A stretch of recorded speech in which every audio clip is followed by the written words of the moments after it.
अस्सलाम वालेकुम रहमतुल्लाहि व बरकातुहू। एक दफ़ा फिर आप हैं सिद्दीकी के साथ जनाब। जल्दी जल्दी करें, कनाडा ने विजिटर्स वीज़ा की तमाम पाबंदियां ख़त्म कर दी हैं। दस्तावेज़ात की भी ज़रूरत नहीं है, ना ही फ़ंड्स की ज़रूरत है, डॉक्यूमेंट्स कुछ भी नहीं चाहिए। और सबसे नीचे मैंने लिख दिया है होशियार। जी हाँ जनाब, इस वक्त इमिग्रेशन कंसल्टेंट्स जो हैं वो लाखों डॉलर, हज़ारों अपने नहीं कहूँगा, उसको मैं लाखों डॉलर्स कहूँगा, वो धड़ाधड़ कमा रहे हैं। और आप वो कह रहे हैं कि जनाब ये हालात इस वक्त हो चुके हैं। ये बात सही है। विजिटर्स वीज़े की जो बैकलॉग्स हैं वो ख़त्म कर दिए हैं कनाडा ने, और इनवाइट कर रहे हैं कि आपको इंशाल्लाह with in a month, 2 months, 3 months आपको जल्द से जल्द जवाब वो दे भी देंगे। लेकिन इसका मकसद हरगिज़ नहीं है कि उन्होंने सारी की सारी जो इनकी रिक्वायरमेंट थी वो उससे दस्तबरदार हो चुके हैं। ऐसा बिल्कुल भी नहीं है। अनफॉर्चुनेटली ये जो इमिग्रेशन कंसल्टेंट, जिसको गोस्ट कंसल्टेंट भी कहते हैं, गोस्ट इसलिए कहते हैं वो गायब हो जाते हैं आपके पैसे लेकर के, और पैसे लेके गायब हो भी ना हो या ना हो, वो आप उनको पकड़ नहीं सकते, आप उनसे पैसे वापस नहीं ले सकते। अभी भी एक साहब ने मुझे मैसेज किया और मैंने डॉक्यूमेंट्स उससे मंगाए हैं, कम्युनिकेशन मंगवाई है, और उसके 21 के लिए उन्होंने कहा है इमिग्रेशन कंसल्टेंट ने $45,000। मैं तो ये सुन के हैरान हो गया। और जब उसने मुझे मैसेज किया तो मैंने सोचा कि उसने लमसम ऐसे ही कहा होगा, बात करने को आदमी कह देता है। लेकिन उसने जब डॉक्यूमेंट मुझे भेजे हैं, अपनी ईमेल फॉरवर्ड की हैं जो कि इमिग्रेशन कंसल्टेंट्स के पास से आई हैं उनके पास, उसमें 3 किस्तों में $15,000, फिर $15,000, फिर $15,000। और उसमें क्या है कि क्या इमिग्रेशन कंसल्टेंट सब कुछ करके क्या दे रहा है? नहीं जनाब, उसने साफ साफ लिख दिया आपको आइल्स के कितने बैंड चाहिए, आपको तमाम चीज़ें शो करनी है, आपकी वाइफ के आइल्स के कितने हैं।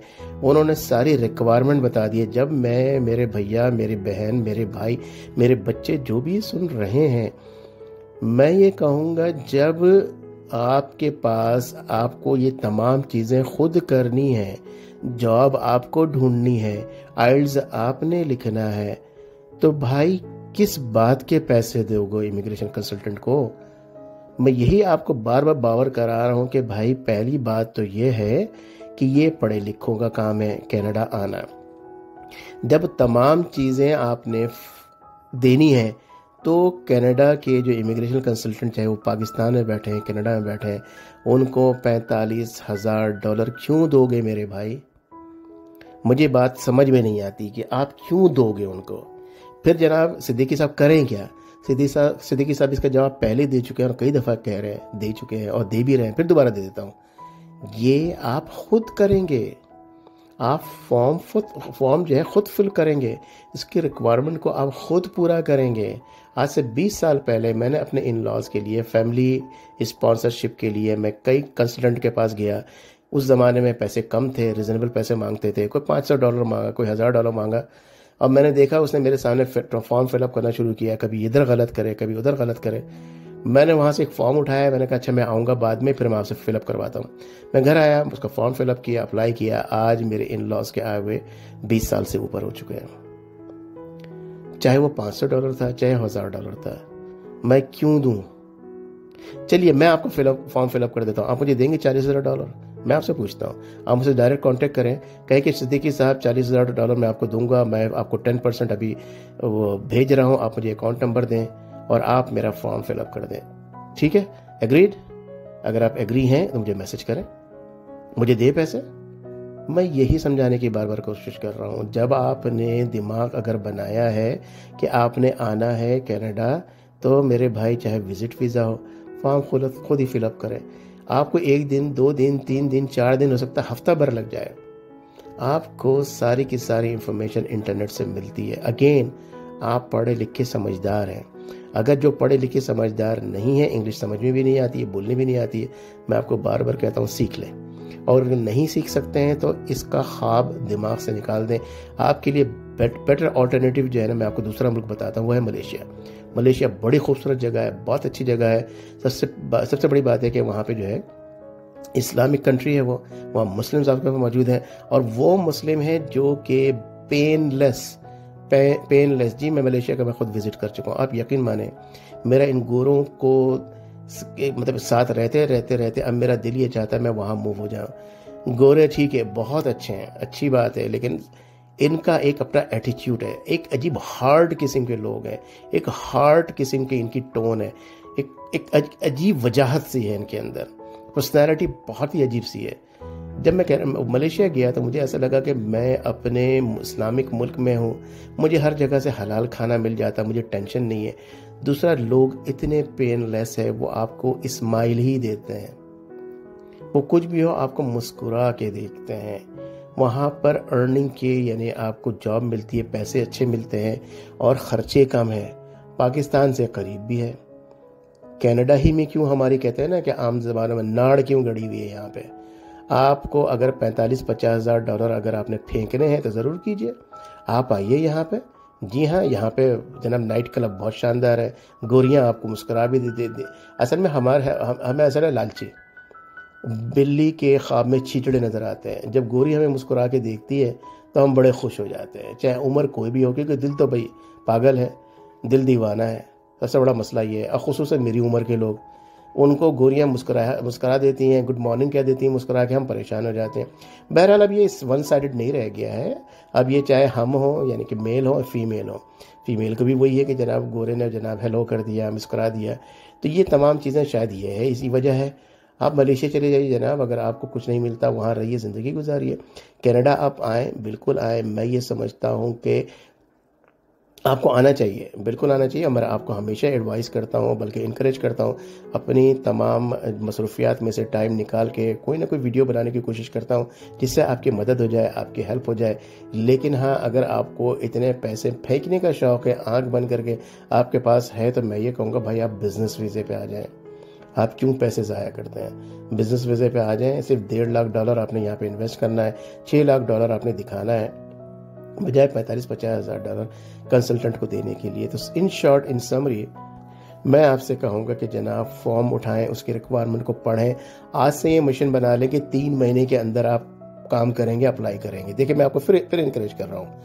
हो सकता है कुछ लोग ये कहें कि नहीं जी ये नहीं चाहते कनाडा। देखिए, मैं आपको फिर इनकरेज कर रहा हूँ, मैं आपको मास्टर प्लान दे रहा हूँ। मास्टर प्लान ये है, 3 महीने का टारगेट रखें कि अभी ये फरवरी का महीना चल रहा है, आज 14 फरवरी है, खुदा ना खास्ता वैलेंटाइन डे है। जी हाँ, आप लोग तो मस्त होंगे, बहुत सारे लोग जो कि वैलेंटाइन डे मना रहे हैं। अब इसके ऊपर मैं क्या बात करूं, क्या वीडियो बनाऊं। बहरहाल अब तो हमारे सोशल मीडिया में और हमारे मीडिया यानी टीवी के ऊपर भी बड़ा ज़बरदस्त किस्म का प्रमोट किया जाता है।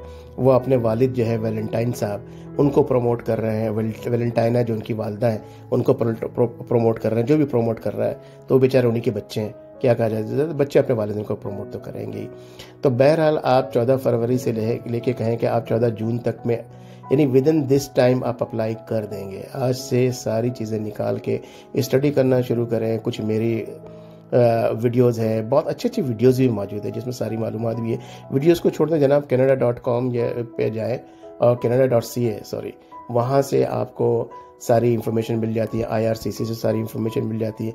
पढ़ें, आपको इंग्लिश नहीं समझ में आती है, लिखें ब्राउज़र में इंग्लिश टू उर्दू, वो आपका गूगल का ट्रांसलेटर आ जाएगा, इंग्लिश टाइप कीजिए, उर्दू वहाँ पे आ जाएगी। ये तमाम की तमाम चीज़ें, सहूलियात आपके हाथ में मौजूद है। आपके हाथ में ये प्लंतरा घूम रहा है ना, जो फ़ोन, वो सिर्फ व्हाट्सएप के लिए, स्नैपचैट के लिए नहीं है मेरे भाई, मेरी बहन, मेरी बच्ची, मेरी बेटी, मेरा बेटा, सबको मैं कह रहा हूँ।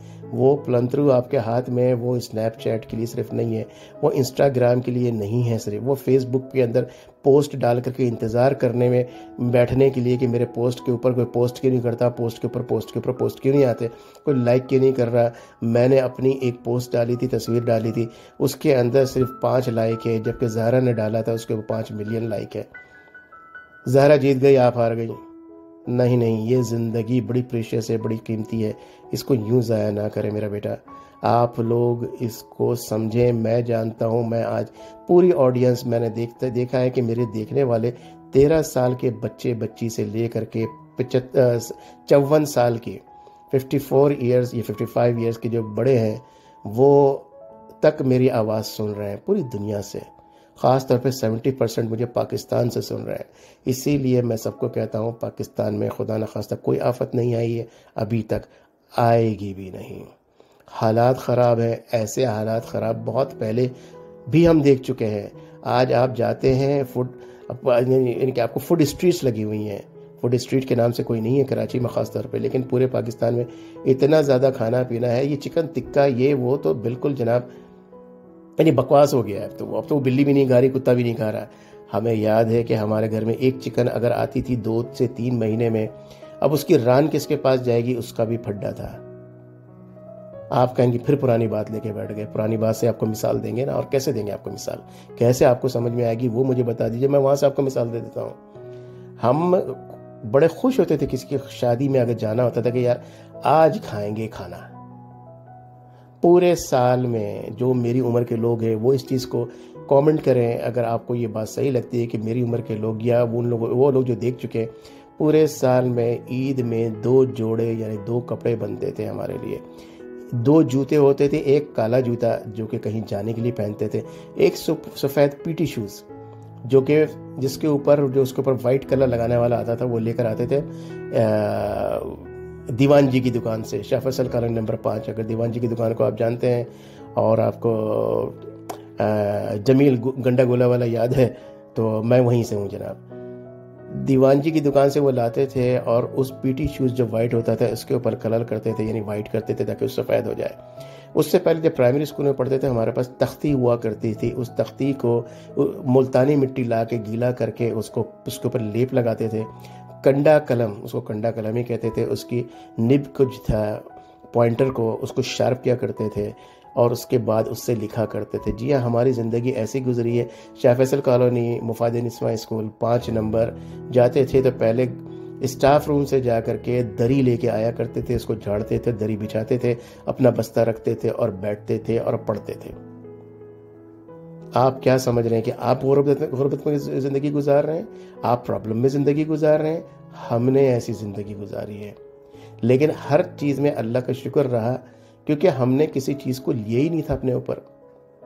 हमारे घरों में गैस उस ज़माने में बड़ी सस्ती थी, गैस हमें मिलती थी, बिजली नहीं जाती थी।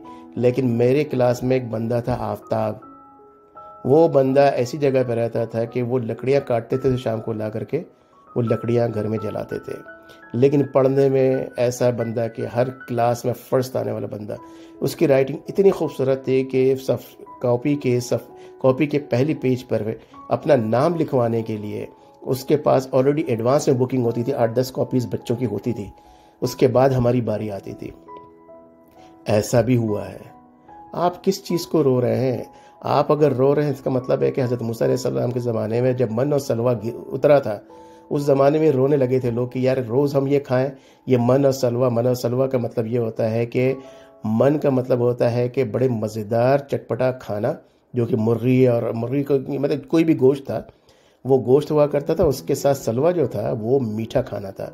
यानी आप अल्लाह ताला की आप देखें ज़रा कमाल देखें, सुभान अल्लाह, कमाल ही कमाल कि खाना भी दिया उसके बाद मीठा भी दिया है कि इंसान की ये आदत है, आज से नहीं है, बहुत पुरानी है। हमारे मौलवी हजरत जो शौक़ से मीठा खाते हैं आमतौर पे, अब मौलवी हजरत बुरा मत मानिएगा, उमूमन एक इन जनरल बात हो रही है कि मैं खुद मीठा बस शौक़ से खाता हूँ, खाने के बाद मुझे मिले तो क्या ही बात है कि मीठा खाना भी पूरा दे रहे हैं, मीठा भी दे रहे हैं। आज आपके पास खाना ही खाना है, सिर्फ खाना नहीं दे रहे हैं, उनके पास वैरायटीज़ नहीं थी, क्यों वो चीखने लगे कि यार एक ही तरह की चीज़ हम रोज़ कैसे खाएं? आप लोग एक तरह की चीज़ रोज़ नहीं खा रहे हैं। आप खुदा ना खास्ता जितने भी गरीब हैं, मुर्गे हफ्ते में 3 दिन खा ही ले रहे हैं आप, किसी न किसी शेप में। और जो पैसे वाले उनकी तो बात ही छोड़ दें, वो तो 15-20 हज़ार का पिज़्ज़ा खा के निकलते हैं। इसलिए कहते हैं ना कि पाकिस्तान में 2 तरह की कम्युनिटी, एक डिफेंस वाली और एक नॉन डिफेंस वाली। नॉन डिफेंस वाले परेशान हैं कि पाकिस्तान डिफ़ॉल्टर हो रहा है। डिफेंस वाले जो हैं वो परेशान बिल्कुल भी नहीं है, उनको पता भी नहीं है डिफ़ॉल्टर वर्ड का मतलब क्या होता है। पाकिस्तान में ऐसा लोग कह रहे हैं, ऐसा क्यों होता है? वही बात है कि जनाब आटा नहीं मिल रहा तो वो कहते हैं कि यार केक खा लो, आटा नहीं मिल रहा, आटा क्या करना है, तुमने बनाओगे लेके, उसकी रोटी बनाओगे फिर खाओगे, केक लेके खा लो।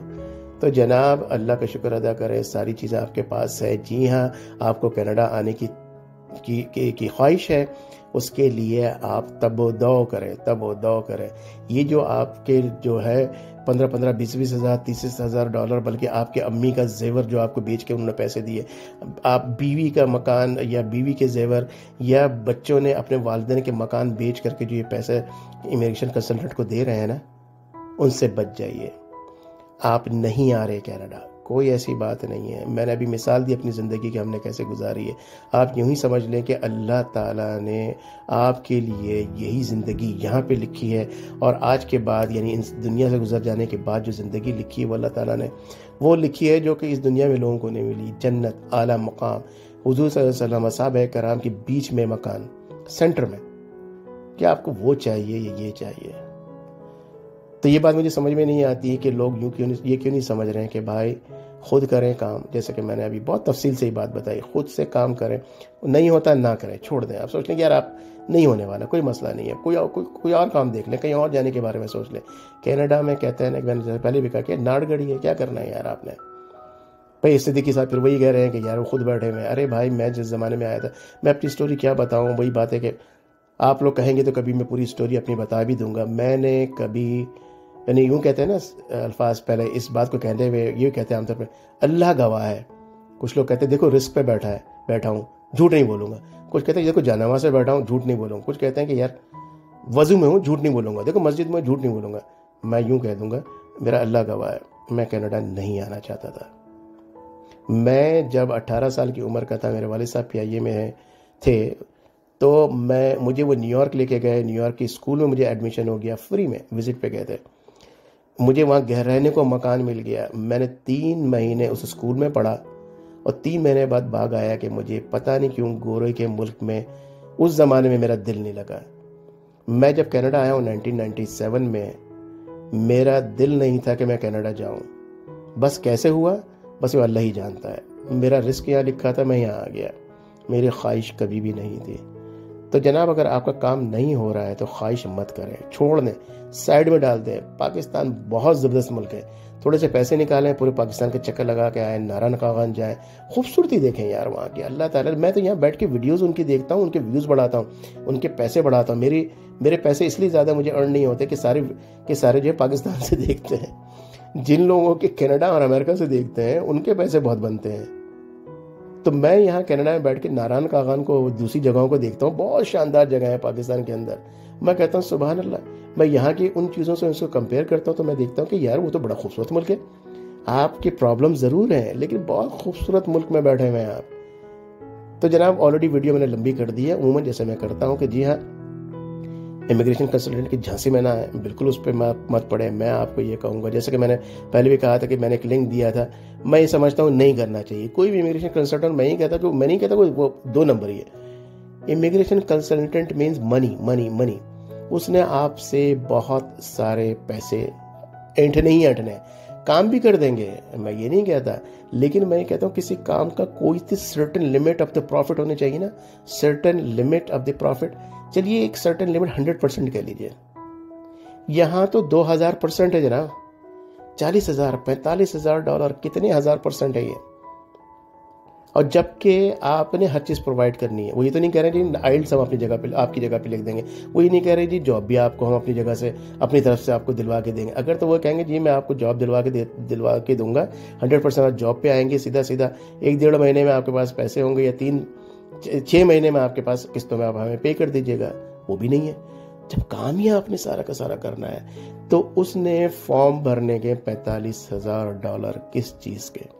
अभी रिसेंटली हमारे एक मुस्लिम भाई हैं, उन्होंने मुझे चूना लगाया यहाँ पे, और चूना लग गया क्योंकि आप मुसलमान हैं और मैं भी मुसलमान हूँ। जब एक दूसरा मुसलमान मेरे पास से आके कहता है, और वो कहता है कि जनाब असल में आपके एरिया में असर का नमाज के बाद कितने हैं, असर की नमाज के बाद मिलते हैं, यूँ करते हैं, ज़ोहर की नमाज में मिलते हैं, तो आप जो है उसके बातों में आते हैं। अनफॉर्चुनेटली बदकिस्मती से उसने मेरी गाड़ी का ऑयल चेंज किया $500 में। ये बड़ी कहानी है। यहाँ ऑयल चेंज के $50-60 लगते हैं सिर्फ। वो $500 मैंने क्यों दिए उसको? उसकी उस ट्रस्ट पे कि उसने कहा कि, और 3 दिन गाड़ी मेरी अपने पास रखी और उसने पूरी लिस्ट गिनाई, मैंने ये भी किया है, मैंने ये भी किया है, मैंने ये भी किया है। लेकिन जब मैंने गाड़ी ले ली, $500 उसको दे दिए। जाहिर सी बात है, इतनी बड़ी दाढ़ी, इतनी बातें कि जनाब ज़ोहर की नमाज के बाद मिलते हैं, असर के बाद आ जाए, यूँ कर दें, वो कर दें, मतलब नमाज के हवाले से करते करते उस गाड़ी में सारी मुश्किलात परेशानियाँ वहीं की वहीं थी। फिर मैंने अपने उस मैकेनिक को दिया जो कि नमाज की बातें नहीं करता, वो भी मुसलमान है, अफ़गानिस्तान से है। लेकिन इसका मतलब ये नहीं कि आदमी नमाज की बात ना करे। कहने का मकसद एक सीधा साधा मुसलमान है, सीधा साधा मुसलमान मेरी तरह, एक सीधा मुसलमान। मैंने उसको लिया कि दिखाई, कह रहे कि मुझे उसने कहा कि सिद्दीकी साहब इसमें तो कुछ भी नहीं हुआ है काम, मैं हैरान हो गया। मैंने उसको ये नहीं बताया कि मैंने किसी को $500 सिर्फ इस ऑयल चेंज करने के लिए दिए हैं। बहरहाल उसके बाद $1200 में वो सारे के सारे काम हुए। उसने पूरी लिस्ट दी मुझे चेक कराया क्या क्या उसने काम किए। तो जनाब इस तरह से भी चीटिंग होती है बहुत सारी जगहों पे। तो बहरहाल अल्लाह ताला हर किसी को महफूज रखे, अल्लाह ताला आपको सेहत दे, शिफा दे, तंदुरुस्ती दे, ईमान दे, हिदायत दे। और अगर आपको वीडियो पसंद आई तो लाइक और शेयर का बटन ज़रूर दबाएं ताकि लोगों को भी ये जो होशियार रहने का जो इंतबाह है, यानी कि जो वार्निंग है, वो ज़रूर पहुँच जाए। फिर मिलते हैं इंशाअल्लाह दूसरी वीडियो में। अस्सलाम वालेकुम रहमतुल्लाहि व बरकातहू।